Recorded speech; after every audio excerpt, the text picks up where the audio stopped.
நாம் கண்களை மூடி நாம் பிரார்த்தனை செய்வோம். ஜீவனுள்ள பிதாவே, இந்த நல்ல நாளுக்காக நாங்கள் நன்றி சொல்கிறோம். இந்த மகிமையான ஆலயத்திலே உம்முடைய பிள்ளைகளோடு சேர்ந்து உம்மை தொழுது கொள்ளும்படியான ஒரு பாக்கியத்தை தந்தீர். கேட்கிறவர்கள் உம்முடைய ஜனங்கள், சொல்லுகிறவன் உம்முடைய அடியான், சொல்லப்படுகிற வார்த்தைகள் உம்முடைய வார்த்தைகள். தூய ஆவினால் எங்களை நிரப்பி சரியான தீர்மானம் செய்ய பலந்தாரும். இயேசுவின் நாமத்தில் ஜெபிக்கிறோம் பிதாவே, ஆமென். ஆண்டவராகிய இயேசுவின் புண்ணிய நாமத்தினாலே இந்த காலை வேளையிலே உங்கள் அனைவரையும் நான் வாழ்த்தி வரவேற்கிறேன். இந்த காலை வேளையிலே உங்களோடு சேர்ந்து இந்த மகிமையான ஆராதனையிலே ஆண்டவரை தொழுது கொள்ளும்படியான ஒரு பாக்கியத்தை தந்தார். அருமையான தம்பிகள், தங்கச்சிமார்கள் இவர்களோடு சேர்ந்து ஆராதிக்க ஆண்டவர் கொடுத்தார். பழமை நிறைந்த ஒரு ஆலயம். இந்த ஆலயத்திலே ஆண்டவருடைய பிரசனம் இருக்கிறதற்காக நான் நன்றி சொல்கிறேன். உங்கள் ஒவ்வொருவரை இன்றைக்கு இருப்பது போல ஆயிரக்கணக்கான மடங்கு ஆண்டவர் ஆசீர்வதிப்பாராக. நீங்கள் கேள்விப்பட்டிருப்பீர்கள் பேக் டு த பைபிள் என்று சொல்லி. அந்த என்னுடைய திருப்பணியோடு சேர்ந்து அந்த பேக் டு த பைபிளுடைய ஊழியத்திலே சத்திய வசனத்தின் மூலமாக வானொலியிலே, தொலைக்காட்சியிலே ஆண்டுடைய வார்த்தையை சொல்ல ஆண்டவர் பலன் தந்து வருகிறார். தமிழன் டிவியிலே ஒவ்வொரு திங்கட்கிழமை காலையிலே 6:30 வரும். அதே சமயத்திலே சத்திய டிவியிலே ஒவ்வொரு வெள்ளிக்கிழமை 5:30 மணிக்கு அது ஒளிபரப்பாகும். ஆகவே உங்களுக்கு வாய்ப்பு இருந்தவர்கள் அதை கேளுங்கள். இன்றைக்கு ஒரு முக்கியமான ஒரு செய்தியை உங்களோடு கூட பகிர்ந்து கொள்ளப் போகிறேன். லூக்கா 16ஆம் அதிகாரம் எடுத்து வைத்துக் கொள்ளுங்கள். லூக்கா 16ஆம் அதிகாரம். இந்த 16ஆம் அதிகாரத்திலே அங்கே 16ஆம் அதிகாரத்திலே 18வது 19வது வசனத்திலிருந்து கடைசி வசனங்களை நாம் கற்றுக்கொள்ளப் போகிறோம். இந்த பகுதி ஐஸ்வர்யவான் லாசரு என்கிற அந்த சம்பவம் சொல்லப்படுகிறது.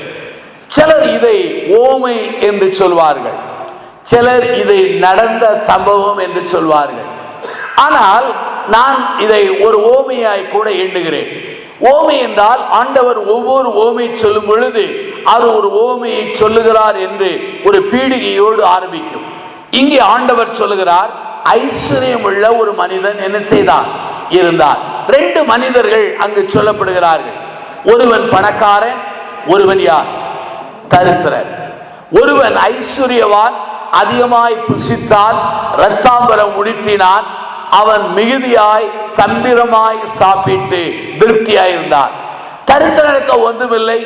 அவன் இந்த ஐஸ்வர்யவானுடைய மேஜிலிருந்து விழக்கூடிய துணிக்கைகளை தின்க அவன் ஆசையாயிருந்தான். அவனுடைய பருக்களை நாய்கள் என்ன செய்தது? நக்கிற்று. ஐஸ்வர்யவானுக்கு ஏராள நண்பர்கள் வருவார்கள், ஏனென்றால் அது உலகத்தின் இயல்பு. ஆனால் தரித்திரனுக்கு நண்பர்கள் குறைவு. இந்த தரித்திரனுக்கு நண்பர்கள் யார்? நாய்கள் தான். நாய்கள் தான் அவனுடைய புண்களை நக்கிற்று.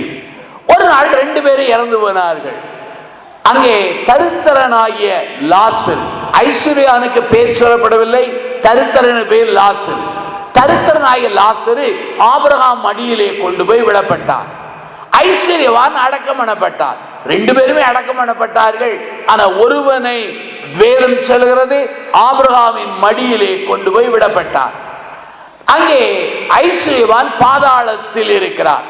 பாதாளத்திலிருந்து மேலே பார்த்தால் ஆபிரகாமின் மடியிலே யார் இருக்கிறார்? லாசர் இருக்கிறார். பாதாளம் எப்படிப்பட்டது? நரகம் எப்படி பயங்கரமானது. அங்கே அக்கினி அவியாதது. ஆகவே வேதனையின் தாக்கம். அவை தாகத்திலே நாவரண்டான். மேலே பார்க்கிறான், ஆபிரகாம் மடியிலே யார் இருக்கிறார்? திருவாளர் லாசர் இருக்கிறார். உடனே சொல்கிறான், தாகத்திற்கு தண்ணீர் வேண்டும். அவை ஆபிரகாமே, இந்த லாசருவின் விரல் நுனியிலே தண்ணீரை தோய்த்து என் தாகம் தீர்க்க அனுப்பும் என்றார். உடனே ஆபிரகாம் சொல்கிறார், இது முடியாது, ஏனென்றால் இங்கிருந்து அங்கிருந்து யாரும் வர முடியாது, ஒரு பிளவு இருக்கிறது என்று சொன்னார். உடனே இந்த ஐஸ்வர்யன் சொன்னான், என்னிடத்திலே எனக்கு 5 சகோதரர்கள் உண்டு, எனக்கு 5 சகோதரர்கள் உண்டு. ஆகவே அவர்களும் இந்த இடத்திலே வராதபடி லாசருவை நீர் மறுபடி உயிரோடு அனுப்ப வேண்டும் என்று. உடனே ஆபிரகாம் சொன்னார், பூமியிலே மோசேயும் தீர்க்கதரிசிகளும் உண்டு, அவர்களுக்கு அவர்கள் செவி கொடுக்கட்டும், இவன் போவதினாலே அவர்கள் செவி கொடுக்க போவதில்லை என்று சொல்லிவிட்டு அவ்வாறு அந்த சம்பவம் முடிகிறது. இதான் சம்பவம், இதான் இந்த பகுதியினுடைய டெக்ஸ்ட். சரி, இதை என்னுடைய நடையிலே நான் சொன்னேன். இனி விளக்கத்துக்கு வருகிறேன். இந்த பகுதி பாதாளம் அல்லது நரகத்தை பற்றி சொல்லுகிறது. அநேகருக்கு பரலோகம் இருக்கிற நம்பிக்கை உண்டு, ஆனால் பாதாளம் இருக்கிறதா என்று பல சந்தேகப்படுவார்கள். ஆனா நான் சொல்கிறேன், வேதத்தின்படி பரலோகமும் உண்டு, என்னவும் உண்டு, பாதாளம். யாரெல்லாம் நரகத்துக்கு போக விரும்புகிறீர்கள் என்று கை தூக்க சொன்னால் ஒருவரும் மறந்து கூட என்ன செய்ய மாட்டார்கள், தூக்க மாட்டார்கள். யார் பரலோகத்துக்கு போகுங்கள் என்று சொன்னால் ஒரு கை என்ன, ரெண்டு கையும் தூக்கி விடுவார்கள், முடிந்தால் காலை கூட தூக்கி விடுவார்கள். ஆனால் இந்த ஓமை, இந்த சம்பவம் ஒரு கருத்தை தருகிறது. அதை நான் சொல்ல போறேன். மூன்றே குறிப்புகள். ஒன்று, காலம் கடந்த ஜெபம். காலம் கடந்த ஜெபம். பூமியில இருக்கும் போதே ஜெபம் பண்ணணுமே தவிர செத்த பிற்பாடு, மரித்த பிற்பாடு நாம் பண்ணுகிற ஜெபங்களுக்கு என்ன கிடையாது, பதில் கிடையாது. கிடையும் என்று யாராவது போதித்தால் விட்டுவிடுங்கள். ஏனென்றால் மரிக்கிறதுக்கு முன்னால நீங்க என்ன ஜெபம் பண்ணினாலும் அந்த ஜெபத்துக்கு என்ன உண்டு.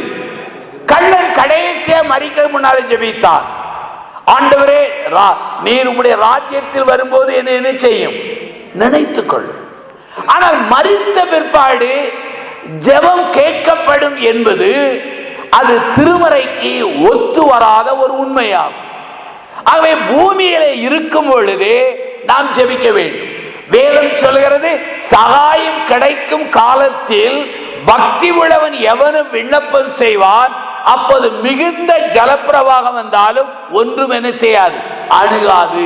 இதன் பொருள் என்ன, நேரம் கிடைக்கும் போதெல்லாம் என்ன செய்யணும், ஜெபம் பண்ணணும். 24 மணி நேரமும் நம்மால் டிவி பார்க்க முடியாது, 24 மணி நேரமும் புத்தகத்தை படிக்க முடியாது, 24 மணி நேரமும் நம்மால் விளையாட முடியாது, 24 மணி நேரமும் வெட்டி பேச்சு பேச முடியுமா, அதுவும் முடியாது, 24 மணி நேரமும் குறும்பு பண்ண முடியுமா, அதுவும் முடியாது, 24 மணி நேரம் சாப்பிட முடியுமா, முடியாது. ஆனா 24 மணி நேரமும் நான் ஒன்றே ஒன்று செய்வோம், எது தெரியுமா, சுவாசம். தூங்கினாலும் விழித்தாலும் சுவாசம், இது ஆட்டோமேட்டிக் நடக்கும். அப்போ இதே போல நாம் ஜெபிக்க வேண்டும். இதைத்தான் பவுல் வசனம் சொல்கிறார், இடைவிடாமல் என்ன செய்யுங்கள். நடக்கும் போது ஜெபிக்கலாம், பாடும்போது ஜெபிக்கலாம். நான் இப்ப பிரசங்கம் பண்ணுகிறேன், பிரசங்கம் பண்ணி கொண்டிருக்கும் போதே என் உள்ளே நான் ஜெபிக்கிறேன். ஆகவே அருமையானவர்களே, இந்த ஐஸ்வர்யவான் செய்த ஒரு முதல் தவறு என்ன, காலம் கடந்த ஜெபம். அருமையான சகோதரனே சகோதரியே, உயிர் உள்ள காலங்களிலே, கிருபை உள்ள காலத்திலே ஆண்டவரை ஏற்றுக்கொண்டு ஆண்டவரை நோக்கி நீ ஜெபிப்பாய், ஆனால் ஆண்டவர் உன்னுடைய ஜெபத்திற்கு ஒவ்வொன்றுக்கும் பதில் தர வல்லமுள்ளவராயிருக்கிறார். ஆண்டவர் ஜெபத்துக்கு 3 பதில் தருகிறார். ஒன்று ஆம், இன்னொன்று இல்லை, இன்னொன்று பொறுத்து. ஆம் என்கிற அநேக ஜெபங்களுக்கு ஆம் என்று தருகிறார், சில ஜெபங்களுக்கு இல்லை என்று தருகிறார். கிழக்கே உதிக்கிற சூரியன் நாளையிலிருந்து மேற்கே உதிக்க வேண்டும் என்றால் அது உதிக்குமா, அதற்கு இல்லை என்றுதான் பொருள். இங்க இருக்கிற அத்தனை பேரும் நாங்கள் பிரைம் மினிஸ்டராய் மாற வேண்டும் என்று ஜெபித்தால் அது நடக்குமா, நடக்காது. ஏனென்றால் சிலதுக்கு ஆம் என்று உண்டு, சிலதுக்கு இல்லை உண்டு. ஒரு பேராயத்தில் உள்ள எல்லா குருமாரும் பேராயராய் ஆக ஆசைப்பட்டார்கள். நான் அவங்ககிட்ட சொன்னேன், ஒருத்தர் தான் நிஜ முடியும், ஆக முடியும். உங்க சபைக்கு நீங்க தான் யாரு, பிஷப்னு சொன்னேன். ஏன் தெரியுமா, எல்லா ஜெபங்களுக்கும் ஆம் வராது. சில ஜெபங்களுக்கு ஆம் வரும், சில ஜெபங்களுக்கு இல்லை வரும், சில ஜெபங்களுக்கு பொறுத்திரு என்று வரும். ஒரு உதாரணத்துக்கு சொல்கிறேன். ஒருவேளை நம்முடைய தகப்பனார் இடத்தில் எதை கேட்டாலும் உடனே தருவார். ஒரு ரிவால்வாரை கேட்டால் தருவாரா? தகப்பன் தரவே மாட்டார். ஒரு வீட்டிலே ஒரு வாலிப பிள்ளை, ஒரு 18 வயசு பிள்ளை இருந்தது, ஒரு 7 வயசு பிள்ளையும் இருந்தது. நீண்ட காலம் கழித்து ஒரு பெண் பிள்ளை பிறந்தது. மூத்த பிள்ளை கல்லூரிக்கு புத்தகங்களை தூக்கி கொண்டு போகிறாள். அழகான செல்போன் கையில வைத்திருக்கிறாள். சிறுமி, அந்த 8 வயது நிலைமை சிறுமி கேட்கிறார். அதே போல புத்தகம் வேண்டும், செல்போன் வேண்டும் என்றால் தகப்பன் சொன்னார், பொறுத்திரு, நீ வளரும் போது இதை நிச்சயிக்கிறேன். இதே ஒரு மனிதனே தன்னுடைய பிள்ளைகளுக்கு ஆம் என்று இல்லை என்று பொறுத்திரு சொல்வாரானால், ஆண்டவர் நம்முடைய ஜெபங்களுக்கு ஆம் என்று சொல்லலாம், இல்லை என்று சொல்லலாம், பொறுத்து என்று சொல்லலாம். எந்த பதிலை கொடுத்தாலும் தெய்வ பிள்ளைகள் நாம் ஏற்றுத்தான் ஆக வேண்டும். ஆகவே முதல் காரியம் என்ன? காலம் கடந்த ஜெபம். இரண்டாவது என்ன தெரியுமா? காலம் கடந்த மனஸ்தாபம். பூமியில் இருக்கிற காலத்துல மோசேயும் தீர்க்கர்களும் போல ஊழியர்கள் இருந்தார்கள். அவர்கள் சொன்ன வார்த்தையை இந்த ஐஸ்வர்யவான் கேட்டதே கிடையாது. ஆனால் பாதாளத்தில் வந்து, ஐயோ நான் இந்த பாதாளத்திலே வேதனையில் இருக்கிறேனே, எனக்கு 5 சகோதரர்கள் உண்டு என்று சொல்லி அவர்களும் இந்த இடத்துக்கு வரக்கூடாது என்று அங்கலாய்க்கிறார். ஒன்று காலங்கடந்த ஜெபம், இரண்டாவது காலங்கடந்த மனஸ்தாபம். மனஸ்தாபப்பட வேண்டிய நேரத்தில் நம்ம என்ன செய்யணும்? மனஸ்தாபப்படணும். கிருபையின் காலம் போன பிற்பாடு மனஸ்தாபப்படுவதிலே நமக்கு அது அர்த்தமே இல்லாமல் போய்விடுகிறது. அருமையான பிள்ளைகளே, உங்கள் வாழ்க்கையிலே இந்த இளம் வயதிலே இயேசுவை ஏற்றுக்கொள்ளுங்கள். அருமையான பெரியவர்களே, வாழ்க்கையின் மரணம் நமக்கு சைவாய் இருக்கிறதுனாலே உயிரோடு இருக்கிற நாட்களிலே அவரை அண்டிக் கொள்ளுங்கள். ஏனென்றால் கிருபையின் வாசல் எப்போது மூடும் என்று யாருக்கும் என்ன செய்யாது, தெரியவே தெரியாது. ஒரு முறை மூணாறு என்கிற கேரளாவில் ஒரு என் நண்பர் ஒருவர், அவர் பஸ்ஸிலே பயணம் செய்து கொண்டிருந்தார். பஸ் புறப்பட்டது. கண்டக்டர் எல்லாத்தையும் டிக்கெட் கேட்டார். என் நண்பர்கிட்ட வந்து டிக்கெட்டுக்கு தட்டுனாரு. டம் என்று விழுந்தார். ஏன் தெரியுமா? உயிர் போயிடுச்சு. அப்ப எந்த நேரத்துல நமக்கு உயிர் போகுதுன்னு யாருக்கும் தெரியாது.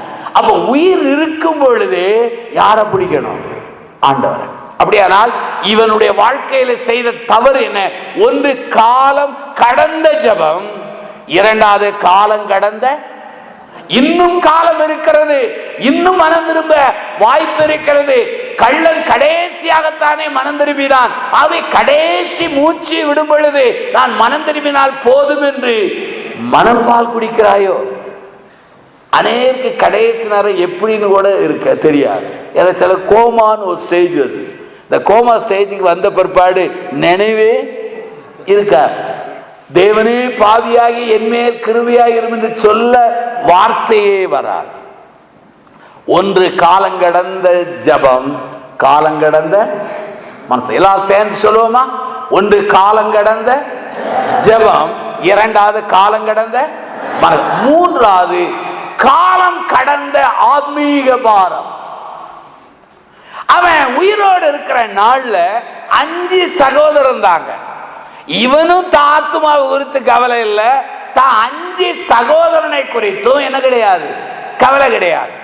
ஆனால் பாதாளத்துல வந்த உடனே சொல்லுகிறான், ஐயோ நானும் எனக்கு 5 சகோதரர்கள் உண்டு, அவர்களும் இந்த பாதாளத்தில் வராதபடி யார உயிரோடு அனுப்பணும்? லாசர். பாருங்க, இந்த 3 காரியத்துக்கும் பதில் வந்ததா? அவன் தண்ணி கேட்டான், பதில் வந்ததா? இல்லை என்று பொருள் வந்தது. அவன் 5 சகோதரை அனுப்ப வேண்டும் என்று ஜெபித்தான், பதில் வந்ததா? இல்லை. அப்படியானால் அவன் பண்ணின எந்த காலங்கடந்த ஜெபத்துக்கு பதில் வரல. சரி, காலங்கடந்த மனஸ்தாபத்துக்கு பதில் வந்து அவன் பாதாளத்திலிருந்து விடுவிக்கப்பட்டானா? அங்கேயும் பதில் இல்லை. மூன்றாவது காலங்கடந்த ஆத்மீக பாரம். 5 சகோதரர்கள் உண்டு, அவர்களும் இந்த பாதாளத்தில் வராதபடி யார் அனுப்பணும்? கொஞ்சம் கற்பனை செய்து பாருங்க. லாசரை இவன் பேச்ச கேட்டு ஆபிரகாம் இவரை உயிரோடு அனுப்பிட்டான்னு வைங்க, கற்பனை பண்ணுங்க. நேரா லாசர் உயிரோடு எழும்பி நேர போய் இந்த பணக்காரருடைய 5 பிரதர்ஸை பார்த்து, உங்க பிரதரை நான் எங்க பார்த்தேன்? பாதாளத்துல பார்த்தேன். அவர் ஏசி ரூம்ல இல்ல, கதகதப்பா என்ன செய்றாரு, இருக்கிறாரு. அவரு கேட்டதுனால்தான் என்ன ஆபிரகாம் அனுப்புனார்னு சொன்னார்னா, இந்த 5 சகோதரர் பணக்கார சகோதரர்கள் இல்லையா, ஆளுக்கு ஒரு தடி எடுப்பாங்க, இரும்பு எடுப்பாங்க, ஒரே அடி அடிச்சு எவ்வளவு வேகமாய் ஆபிரகாம் அனுப்புனாரோ அவ்வளவு வேகமா எங்க போயிடுவாரு. ஆனாதான் அழகா ஞானமா ஆபிரகாம் சொன்னாரு, அங்க ஏற்கனவே மோசேயும் உண்டு. யாரும் உண்டு? மோசே யார்? அவர் ஒரு டீச்சர், போதகர். அங்க தீர்க்கதரிசியா தேவசி, இந்த 2 பேரும் இருக்கிறாங்க.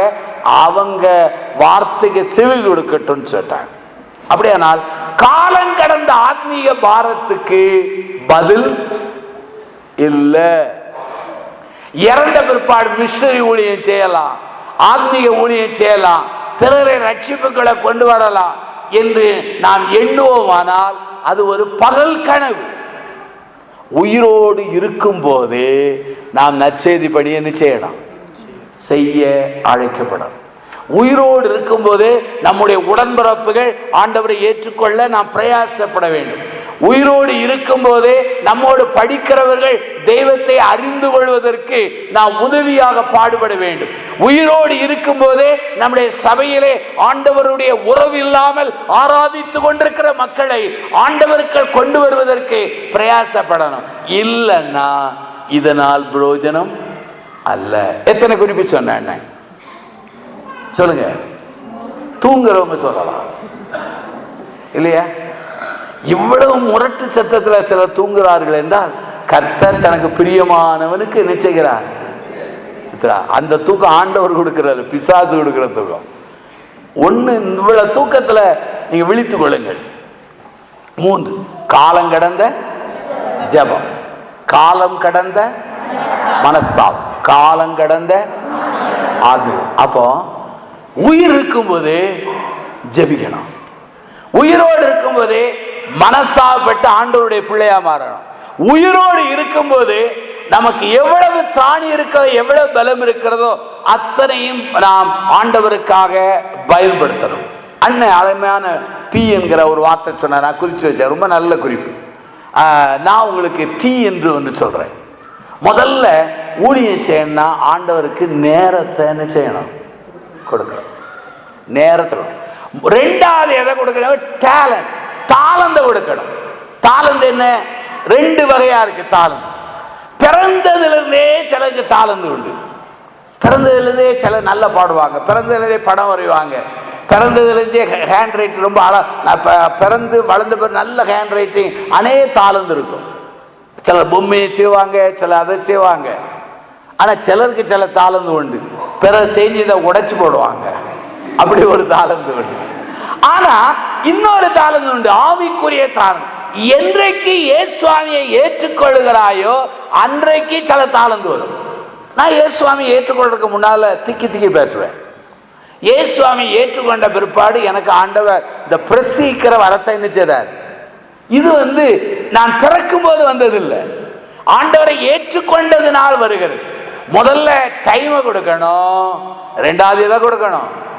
தாளந்து. பாடுறவங்க பாடணும், எழுதுறவங்க எழுதணும், உதவி செய்யணும், எப்படி உதவி செய்யணும். 3வது ட்ரெஷரர். ஆண்டவர் கொடுக்கிற ஐஸ்வர்யத்தை யாரு கொடுக்கணும்? யாரு கொடுக்கணும்? இப்ப சத்த குறைஞ்சிட்டு பார்த்தீங்களா? பணம்னு சொன்ன உடனே அரை டிக்கெட்டுகள் தான் பேசுது, முழு டிக்கெட்டுகள் பேசுறதே கிடையாது. எனக்கு பணம் வேண்டாம் ஐயா, ஆண்டவருக்கு கொடுங்க, ஆண்டவருக்கு கொடுங்க. ஒரு சின்ன கதையை சொல்லி முடிக்கிறேன், அடிக்கடி எல்லா ஊர்லயும் சொல்வேன். அமெரிக்காவில் ஒரு பேப்டிஸ்ட் சபை இருந்துச்சு. அந்த பேப்டிஸ்ட் ஆலயத்துல ஓடுகளால் வையப்பட்ட ஒரு ஆலயம், அதாவது ஓடுகள். அந்த ஆலயம் நம்ம ஆலயம் போல ஒரு 150 வருஷத்துக்கு மேல உள்ள ஆலயம். ஓடெல்லாம் மண் ஓடு உடைஞ்சி 1-2 ஓடு உடைஞ்சதுனால சூரிய வெளிச்சம் தங்கு தடை இல்லாமல் இது செய்தது வந்து கொண்டிருந்தது. அந்த சபையில ஒரு போதகர் இருந்தார், நல்ல பாரத்தோடு இருக்கிற போதகர். அவர் ஒரு ஆலயத்தில் எழுந்து சொன்னார், ஆலயத்தின் ஓடுகள் உடைஞ்சி கிடக்கு, சூரிய வெளிச்சம் தங்கு தடை இல்லாமல் வருகிறது.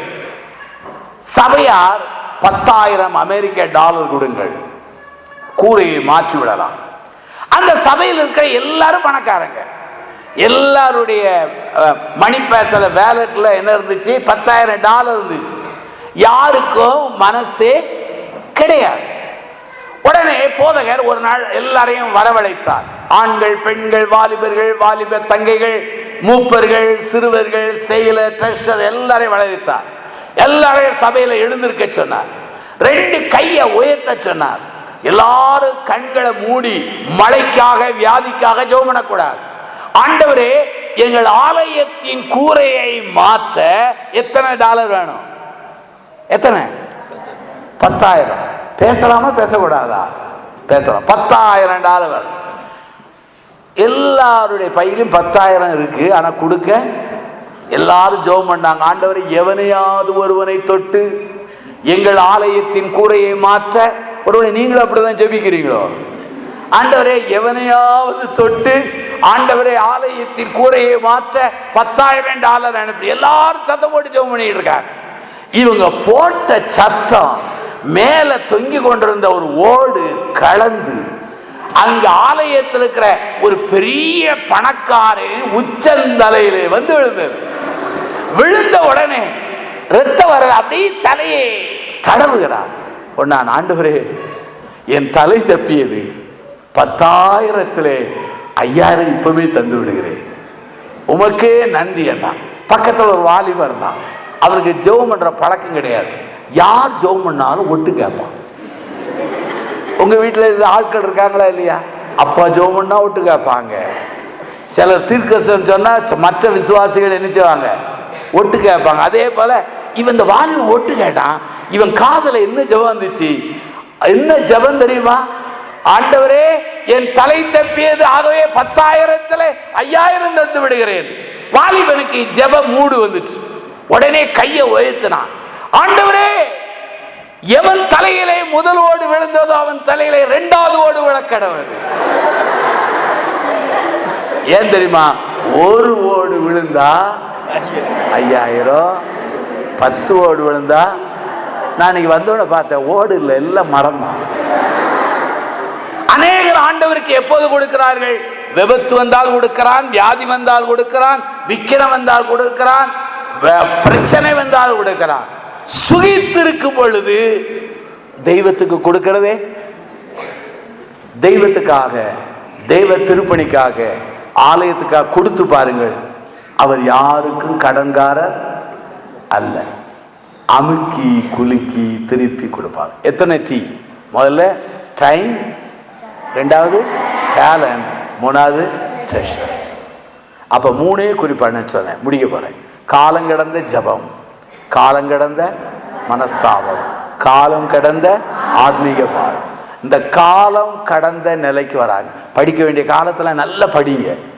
படிக்கலைன்னா ஒரு பழமொழி இருக்கு, முதுமையில் உக்கல்னு ஒரு யூனிவர்சிட்டி இருக்கு. வயசான காலத்துல எங்கதான் படிக்கணும்? அப்படி படிக்க கூடாது. இந்த வயசுல படிய. கர்த்தர் உங்களை நிச்சயமா என்ன செய்வார்? ஆசீர்வாதம். எழுந்திருப்போமா? ஜெபம் செய்வோம். எல்லாரும் எழுந்திருப்போம், பிரார்த்தனை செய்வோம்.